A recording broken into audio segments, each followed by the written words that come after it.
Alright, dude. We're back at Monolith Studios, run by Chris Themelco of Orpheus Omega. And yeah, we're doing something pretty f***ing exciting today, aren't we, mate? Oh, reamping's always f***ing exciting. This is the bit where we choose our weapons, I suppose. There's too many options.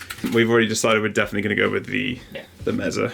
Look, or sometimes... the cab, at least, yeah. Sometimes it's not really worth f***ing around too much when you're just like... We know what we're getting. This does. We know what that's going to give us. We want to know which head is going to make that cab sound the best. Because like, that's where we're at with this. This is like Christmas. You get to choose the tone of the album from all these lovely we have some boxes of goodies. I mean, pretty cool rare stuff in here too. We've got talk us through the collection, mate, quickly. Talk us through it. I like the 50 watt because it's a little more squishy. Yeah, it hasn't got the headroom. I actually quite like that sound. It's got the squish, yeah. Block letter 5150. That's my old school go-to, man. That's the one. Great. The 6505 Plus, which actually is I can't remember what the mods are on it, but I freaking love that thing. Which is more of like a metal core tone, yeah, but I feel like that might be the one for this album, just because I want to go for a more modern... Got that like tightness and a bit of that squishiness that's just like... The galloping chugs are going to come through beautifully with that one for sure. 91 Rev F Rectifier. Yeah. I love that thing, but I also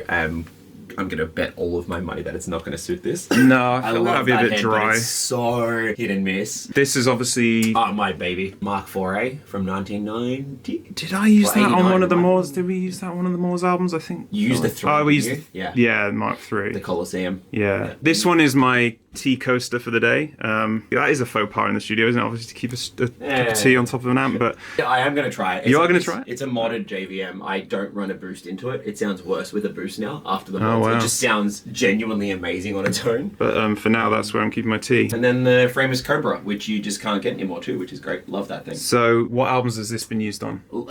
The one everyone knows it from, even though it wasn't the main amp on that album, is Kill Switch Engage's End of Heartache. Yeah, which I listened to the other day, right? And I remember that tone being absolutely out of this world. And I listened to it and I was like, actually... I don't think that would work for what we're doing today with this album. This is like mix context, right? Yeah. It works because that whole mix has that like low mid, punchy, chonky kind of thing. But it's not a big mix. No, but it's so much room for guitar in it. Yeah, but that amp is... I love it for death metal-y stuff because it's just got this growl. There's something that it does that none of the other amps do. So wait, are we going to try that first? Yeah, we are. Okay. Absolutely. I think it's possibly going to... Well, maybe I'm wrong then. Maybe it will work for this. We'll find out. It could work. Yeah. And then Hughes and Kettner, are we going to follow with that? No, not for... it's the Duotone, so it's like the Alex Lifes, and it's not high gain necessarily. Okay, got you. The ENGL Invader, which is one of my mates' amps, is... Oh, man, I love that thing. The Invader. It kind of like was a flash in the pan. Like, no one really uses it. Like, it just kind of exists, and I love it. I think it's amazing. And then, of course, the Fireball, because it's always... And then the Fireball... which I believe we also used on one of the Moors albums. I think it was... Wouldn't surprise me. I think we mixed this with a 5150 on the And Death Said Live album. That makes sense. It's got that grind, that sharp, like... I'm not a fan of the Powerball series in the studio. Maybe it was the Powerball that we used. I can't remember. The Fireball is like the good recording version. What everyone thinks the Powerball sounds like. Perfect example of an album that was on that I just love the guitar tone on is Scar Symmetry's Pitch Black Progress. Oh, they used this one. It's phenomenal. Which again, may not suit this stuff. I know you want to go for more of the squishy thing. Yeah. But let's try everything and see. It's the right amount of that gut punch tone that makes you go, oh, that's good. Yeah. But not so much that you lose the intention of what the guitars are doing. Yeah. That's always the hard. It's like that balance of like the gain knob has one point of difference that it sounds amazing at, or it's too much. Yeah, exactly. And what about some of these things? Like, are we going to use the tambourine today, maybe? I was going to run the tambourine in the effects loop. I was thinking, just for some of those chugs, you can get that. Yeah. Exactly. We'll run that through the effects loop. And the shaker, maybe we could just insert that. Run the HM2 in parallel, possibly. Oh, dude. Yeah, classics. The 808's up there, obviously. The MXR GTOD I love. The Mr. Sparkadoo. Mr. Sparkadoo. So, it might depend because you're running EMGs and you're basically in like standard E. Yep. Yeah, so we could get away with not using a boost. It's not always necessary. The lower you go... the lower that bass fundamental is, and you don't want to take up space where the actual bass is. So Tube Screamer kind of rolls the highs and lows off and just keeps bringing the guitars back into a mid-centric instrument. D and above, you can really get away with no boost, but this is kind of one of those, we'll keep it in the loop and see what it's actually doing. Exactly. All right, well, let's start shooting some stuff out. This is like a playground for us. This is literally just a play date that we're like pretending is a work day. Yeah, exactly. It's exactly what's happening. I can't wait. Hey Mel, do you want to help with tones? Studio Cat. What will be the amp? Whichever amp Mal goes to. It's the Mark IV. She sleeps on the Mark IV. Does she really? Yeah. Oh, I guess we're stuck with the Mark IV then. Round 1.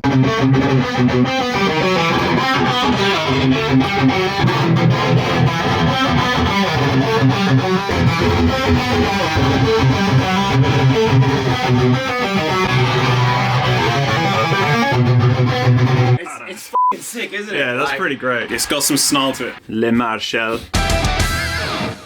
I have a feeling you're probably not going to vibe this one, especially coming off such like a, I guess, American sounding, it makes tough sense. as f***, like.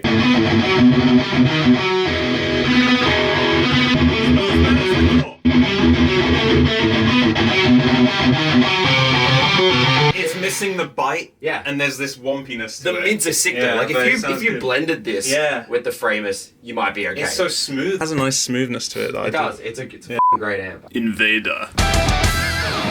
I like the colours. Pretty. Look how blue it is. Yeah, it's f***ing sick. Let's pick this one just for the colours. Done.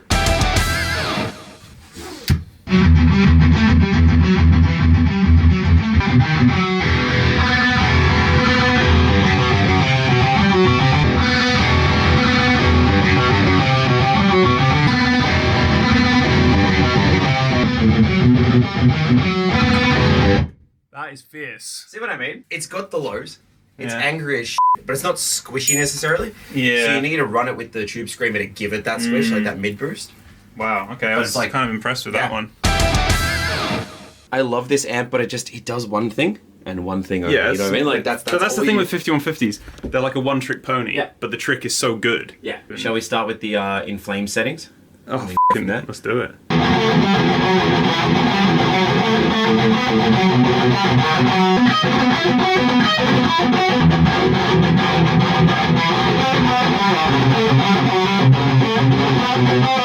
Get the miking right and then use the same spot to test all three. Can we try the 5150? Yeah, of course. Yeah, I want to hear the difference between that and the 5150. I feel like they're not even similar. 5150.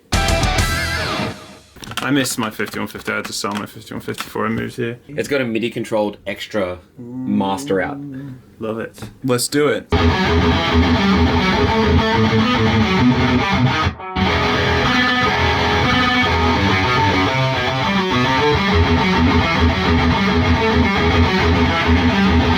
That's the sound I know because I used to own that amp. This is the sound and I've used that amp on many albums. So like I feel like I know that sound a lot better. So it's kind of faithful to what I always go for in tone. I want to record a section of each one. Yeah, I think we should. Yeah. Alright. Let's get it right on that speaker cone meets the dust cap sort of thing. And my favorite SM57.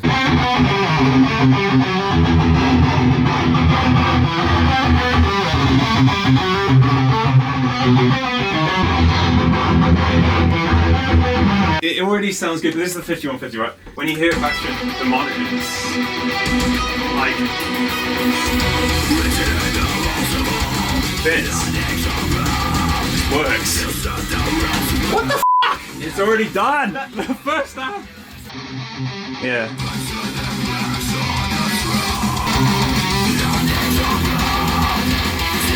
That's...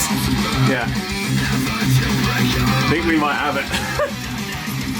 Like, if you left that... Holy sh**. If you left that... Yeah. And didn't touch it... I know. That's like mix ready. It's mix ready. When me and Plek are reamping, we always say, my playing is like 5150. Whenever I model an amp, it's like, I go for that sound. Yeah. So it likes my playing.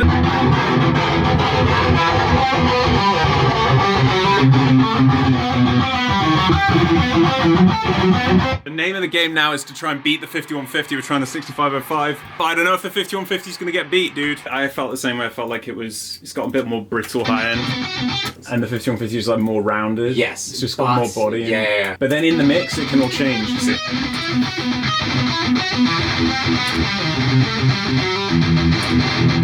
Oh, wow. The 5150 has the girth. Yeah. It's got that like low end, whereas the Plus has got that low mid. Like it doesn't have quite the extension, but it's a lot more like blunt. It's the chugs that I heard, yeah.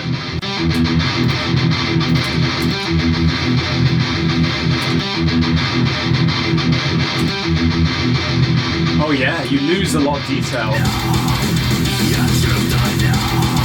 Holy shit, that's so interesting. You know what's funny? I prefer the Plus. Even though the 5150 sounds better. Yeah, it sounds better, but the thing is, it doesn't matter how good a tone sounds on its own. Listen when you've got the bass doing the...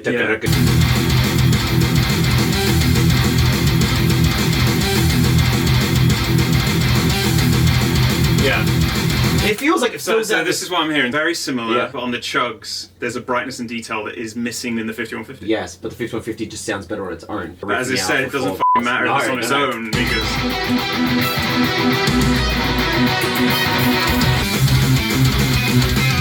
Yes, the Plus. Sounds better, doesn't it? In the mix. Yeah. Kind of almost impossible to get more of the character of the high detail from the 5150. No, you just can't. You can't. You can't just crank the presence. Because then it becomes brittle. That's the difference between the two amps, right? There's a difference in character. Yeah. I think we can get the Plus closer to the 5150, not the other way around. So let's try that. It's a good lesson in making a really good tone on its own. It doesn't matter how good it sounds, because when you play it with everything, the other things cut off edges. Of the tone. Block your ears. Safety first. Even though this is all in E, with those two amps, it sounds lower. Well, everyone always says that to me. How'd you write such f***ing heavy riffs in E standard, dude? Well, just learn to write good riffs. Like, what do you want? And just play hard and play tight. Bitch. Alright, EVH. 5153 time, baby. I don't even know where to start with this, because to me, this amp is just its own thing. Perhaps not as controlled and not as much detail. Yeah. But still f***ing ferocious. But it's sick. It's just that it's so processed sounding. It's like, that's it. It either works or you don't get to mix it.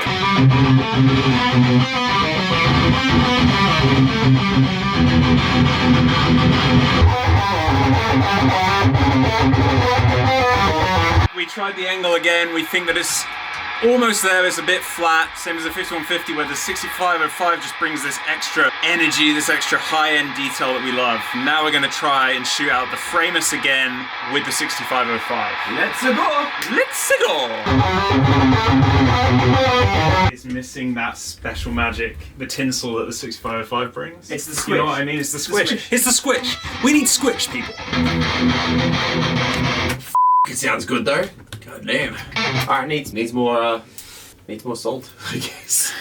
More salt. It's not angry enough. It's not upset with the world. Yeah. It's the 6505 for sure.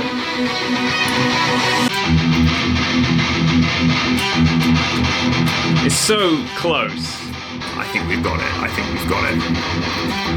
I'm pretty happy with this guitar sound.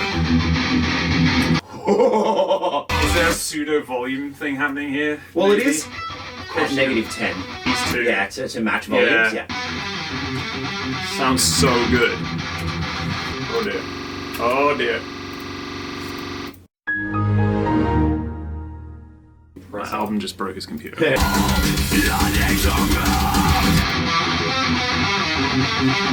think in terms of having a vision for the tone and then actually nailing that tone, this is like the best I've ever got.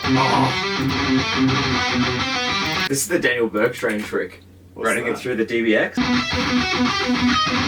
So it's technically a compressor. It's not made for this. It's made to, when you're converting tape to digital, it effectively worked as a compressor and a noise gate and like an anti-noise sort of thing. But Daniel Bergstrain worked out that it flattens out your guitars really nicely. You hear the stereo image, like they just become like...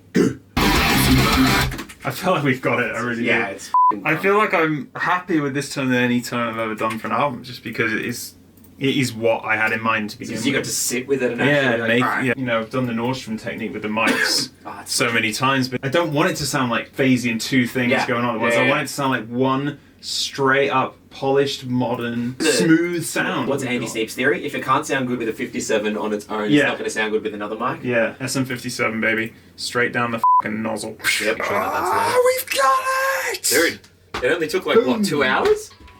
Like 2.5 hours. Someone's called me to ask about the tone, clearly. Hey, buddy, you called at the right time. You just fucking nailed the sickest tone ever. Hell yeah. What's up, bud? Yes, it's through a pig nose. How did he know? With a line 6 boost pedal. I think we ended up going through the, actually it was a pocket pod. It was a pocket pod. Just a clean boost, you know what I mean? Now we're gonna try a different riff, see if the... Sorry. Let's see if the tone still holds up. Oh god. It's still good. I'm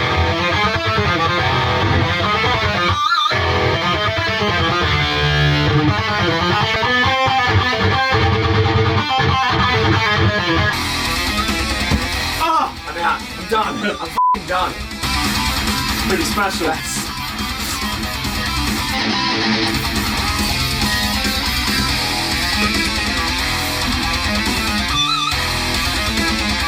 That's ridiculous. It's not like this on every...